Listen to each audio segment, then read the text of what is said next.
நீங்கள் பார்த்துக் கொண்டிருப்பது உங்கள் விஜய். கரண் சாலினி அக்காவோட பையன்னு இங்க யாருக்குமே தெரியாதா? அண்ணியும் இத்தனை வருஷமா இதையே தான் நினைச்சுக்கிட்டு இருந்தாங்க. குழந்தை இறந்துதான் பிறந்ததுன்னு.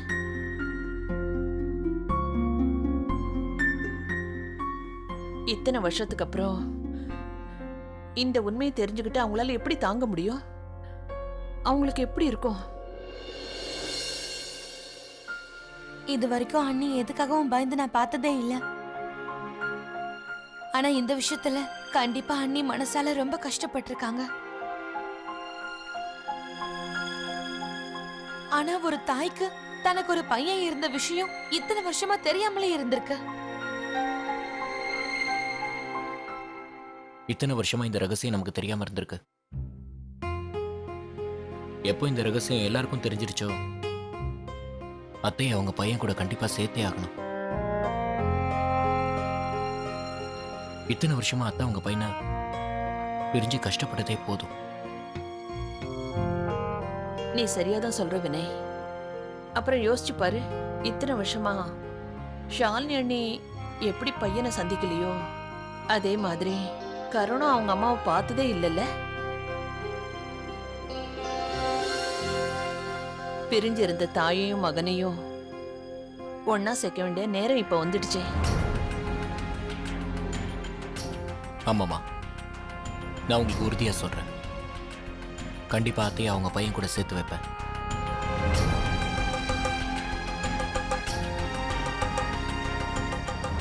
ஜீவிதா, என் கூட வா.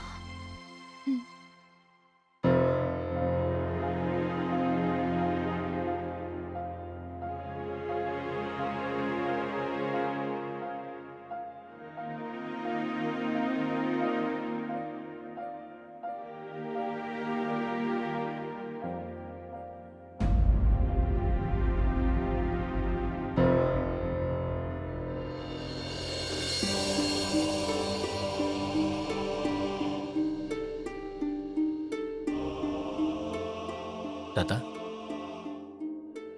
தாத்தா ப்ளீஸ், நீங்க தேவையில்லாம கவலைப்படாதீங்க.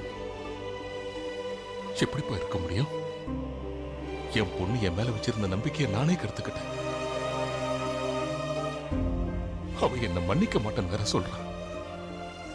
எனக்கு தெரியும்பா, ஷாலினிக்கும் அவன் பையனுக்கும் நான் அநியாயம் பண்ணியிருக்கேன். ஆனா நான் என்ன சொல்லி அவளை சமாதானப்படுத்துறது? நீயே சொல்லு. தாத்தா, அந்த கவலையை நீங்க விடுங்க. கரணை கூட்டிட்டு வர்றது என் பொறுப்பு. முதல்ல பெர்மிஷன் வாங்கிக்கோ வினய்.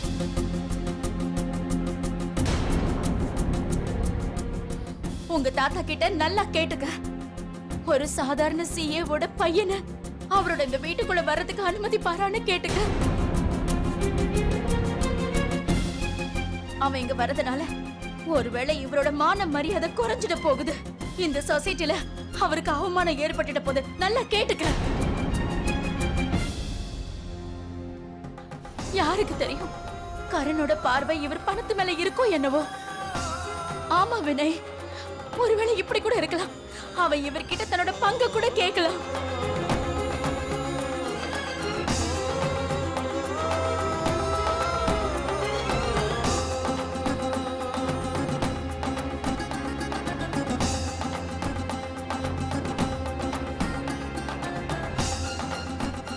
தாத்தா,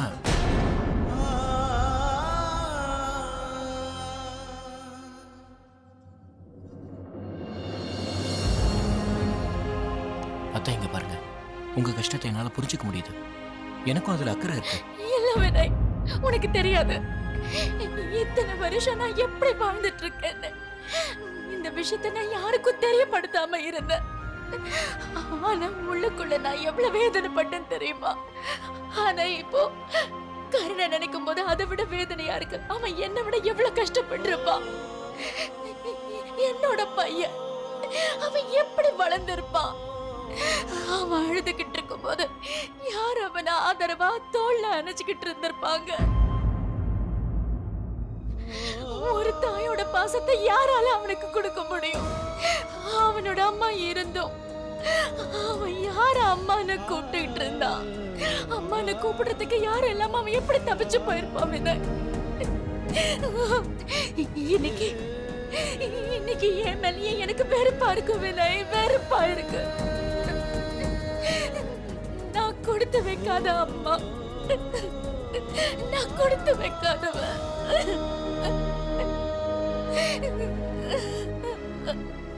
அத்தை, உங்களை விட ஒரு நல்ல தாயா யாராலையும் இருக்க முடியாது. அந்த விஷயத்தை பத்தி எனக்கு நல்லாவே தெரியும். நான் உங்க வயித்துல பிறக்கலையே தவிர, ஆனா நீங்க என்ன ஒரு பையனா தான் பாத்துக்கிட்டு இருக்கீங்க. அத கரண் ரொம்ப கொடுத்து வச்சவன். அவனுக்கு உங்களை மாதிரி ஒரு அம்மா கிடைக்க மாட்டாங்க. ஆனா வினய், எனக்கு தெரியல என் பையன் என்ன ஏத்துக்குவானான்னு தெரியல. இத்தனை வருஷம் அவன் எப்படி எல்லாம் கஷ்டப்பட்டானோ, அதுக்காக அவன் என்னைக்கும் என்ன மன்னிக்கவே மாட்டான், மன்னிக்கவே மாட்டான். அத்த,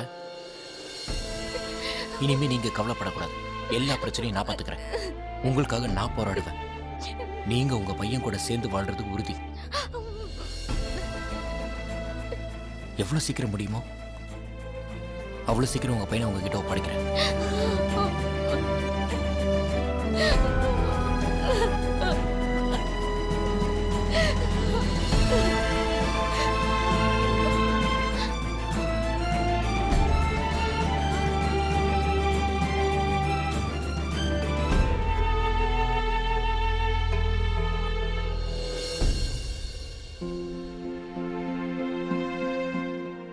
எல்லா திங்ஸையும் பேக் பண்ணிட்டல? பண்ணிட்டு சார். எதையும் மறந்துடலையே? இல்ல சார். ஃப்ளைட்டுக்கு டைம் ஆச்சு, நான் இப்போ கிளம்புறேன். லக்கேஜை வண்டியில் வச்சிடேன்.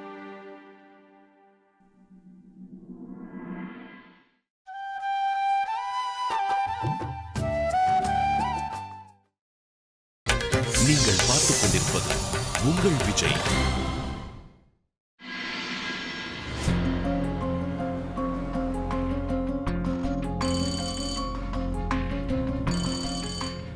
சொல்லுங்கம்மா. நீங்க ஒன்றும் கவலைப்படாதீங்க. அத்தையை ஜாக்கிரதையா பார்த்துக்கோங்க. இப்போ அவங்க நிலைமை ரொம்ப மோசமா இருக்கு. அத்தை இது வரைக்கும் இந்த மாதிரி நான் பார்த்ததே இல்லைம்மா. அவங்க பையன் மட்டும் திரும்பி வந்துட்டா அத்தை பழையபடி மாறிடுவாங்க. வீட்டுக்கு நான் திரும்பி வரதா இருந்தா கண்டிப்பா கரண் கூட தான் வருவேன். சரி.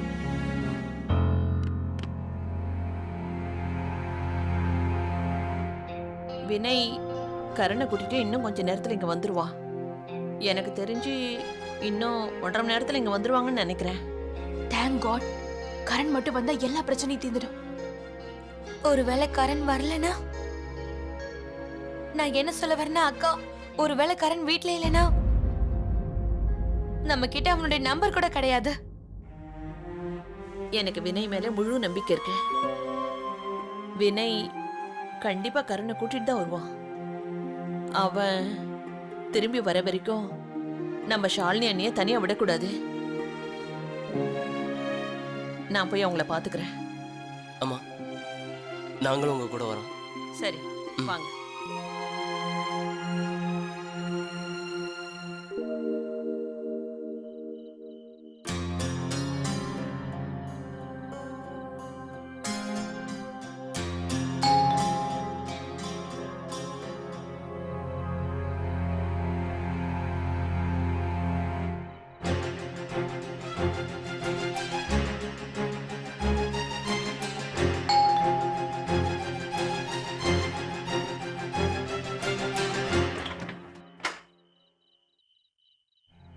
மிஸ்டர் கரண் இருக்காரா? நான் அவர்கிட்ட கொஞ்சம் பேசணும்.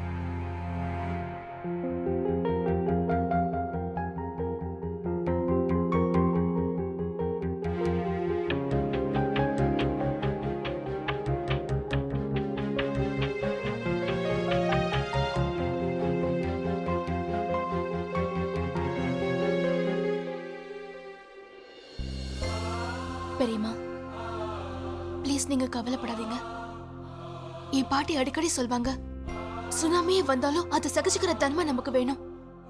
கடைசியில அது நல்லதா போய் முடியும். பெரியம்மா உங்க லைஃப்ல வந்திருக்கிறது வெறும் தூரல். அது கண்டிப்பா நின்னுடும். அதனால பெரிய பாதிப்பு ஒண்ணு வராது.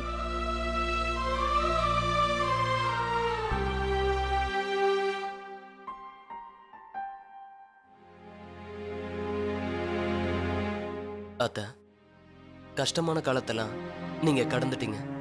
இதுக்கப்புறம் உங்க லைஃப்ல எந்த கஷ்டமும் இருக்காது. வெறும் சந்தோஷம் மட்டும்தான். காலம் மட்டும்தான் இதுக்கு பதில் சொல்லும்.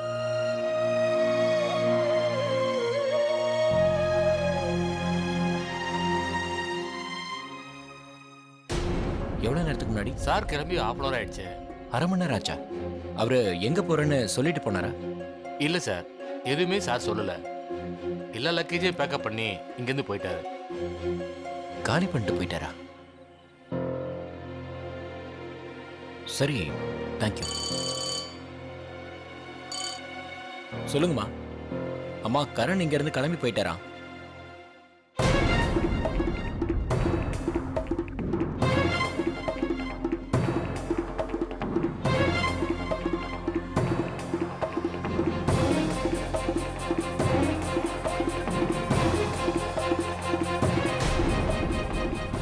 கரண் அங்க இல்லையா?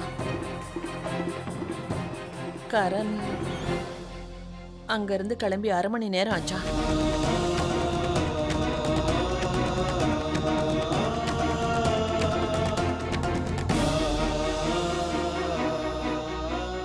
பெரியம்மா, பெரியம்மா, நீங்க நம்பிக்கை எழுந்துடாதீங்க.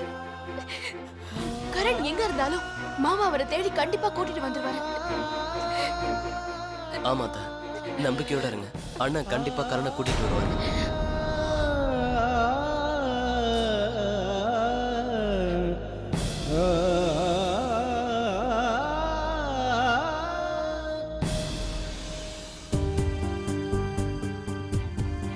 இந்த கரணை எங்க போய் தேடுறதுன்னே தெரியல. தினை, கரண் இப்ப இந்த சிட்டியை விட்டு வெளியே போயிருப்பாரு. அத்தைக்கு என்ன பதில் சொல்ல போறோமோ?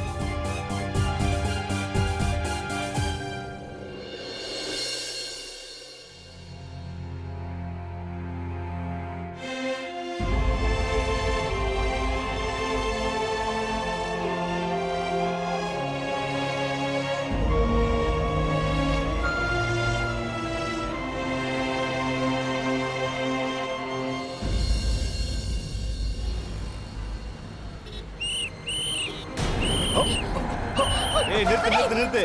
அட நிறுத்துப்பா. ரொம்ப அர்ஜென்டா உனக்கு? இறங்கு, வண்டியை ஓரமா நிறுத்து.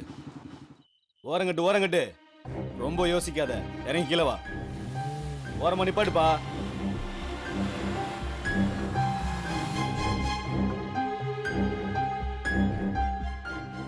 நீ உள்ளே இரு, நான் போய் பார்த்துட்டு வரேன். இங்க பாருங்க.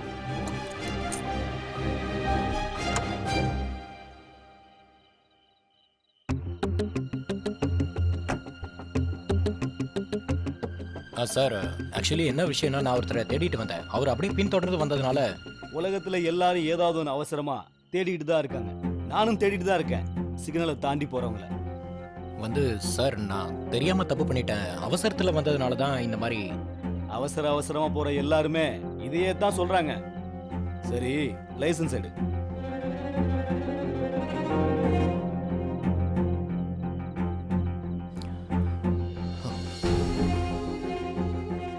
சார், நான் எப்பவும் வரும்போது மறக்காம வேலட் எடுத்துட்டு வருவேன். இன்னைக்கு அவசரமா வந்ததுனால மறந்துட்டேன். அப்படியா? ரொம்ப நல்லதா போச்சு. நீ அவசரமா போற, கொஞ்சம் போலீஸ் ஸ்டேஷன் வந்துட்டு போ. இங்க பாருங்க, நீங்க நினைக்கிற மாதிரி நான் சாதாரண ஆள் இல்ல. நானும் இந்த நாட்டுல ஒரு முக்கியமான ஆள் தான். நான் ஹைகோர்ட் லாயர் சார்.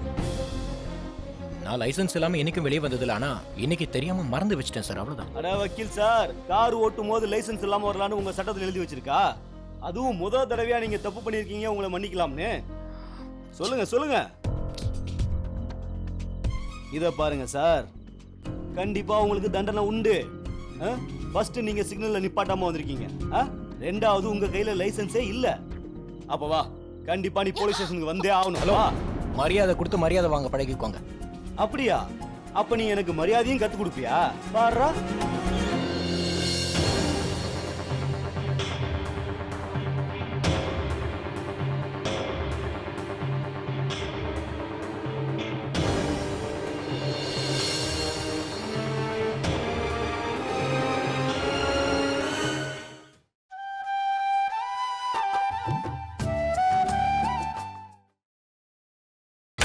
நீங்கள் பார்த்துக் கொண்டிருப்பது உங்கள் விஜய்.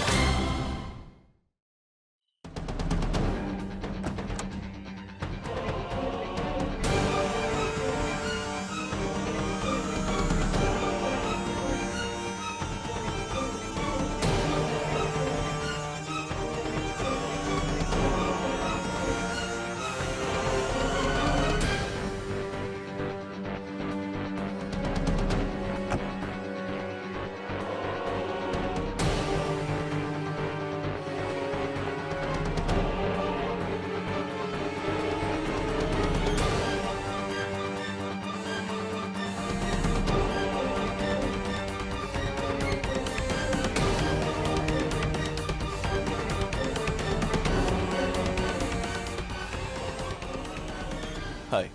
கரண், நீ என்னாச்சு? ஏன் பிரச்சனை பண்றீங்க? அட நான் ஏதோ பேசிக்கிட்டு இருக்கேன், உனக்கு என்ன? இவர் என்ன உன் அண்ணனா? அது உனக்கு தேவையில்லாத விஷயம். முதல்ல மரியாதையா அவரை போக விட. இல்லைன்னு வச்சுக்க. இல்லனா இல்லனா என்ன பண்ணிடுவ நீ? நீ என்ன பெரிய போலீஸ் கமிஷனரா? நான் யாருங்கிறது உனக்கு இப்பவே தெரிஞ்சிடும்.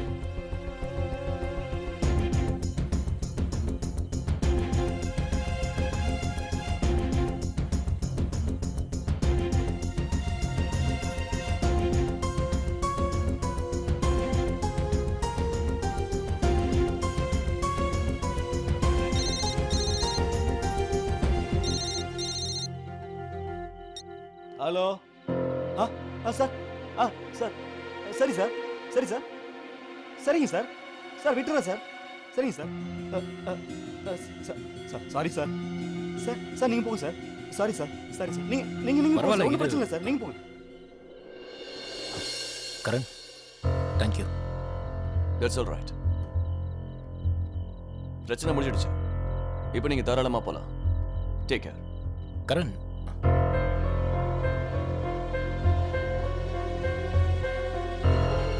உண்மையான விஷயமே இனிமே தான் சால்வ் ஆகும்.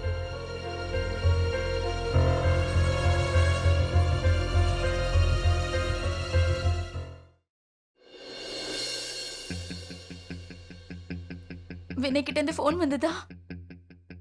இல்ல அண்ணி. வினய் சொன்னா கரணை சந்திச்சதும் ஃபோன் பண்றேன்னு சொன்னா. ஆனா இப்ப என்ன ஆச்சுன்னு தெரியல. அத்தை, டோன்ட் வரி. அண்ணன் கண்டிப்பா கரணை கூட்டிட்டு வருவான். இல்ல விஸ்வா, எனக்கு அப்படி தோணல. ஒருவேளை அவனை பார்க்க எனக்கு கொடுத்து வைக்கலன்னு நினைக்கிறேன்.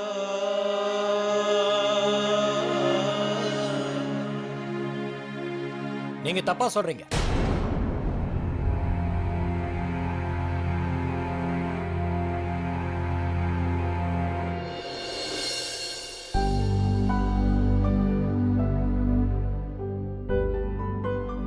கடவுள் அவ்வளவு ஒன்றும் கருணை இல்லாதவர் இல்லை. இதுக்கு மேலேயும் ஒரு தாயும் மகனையும் பிரிக்கிறதுக்கு. உங்களுக்கு நான் வாக்கு கொடுத்துருக்கேன், கரணை கூட்டிட்டு தான் வீட்டுக்கு வருவேன். இதோ உங்க மகன் கரண்.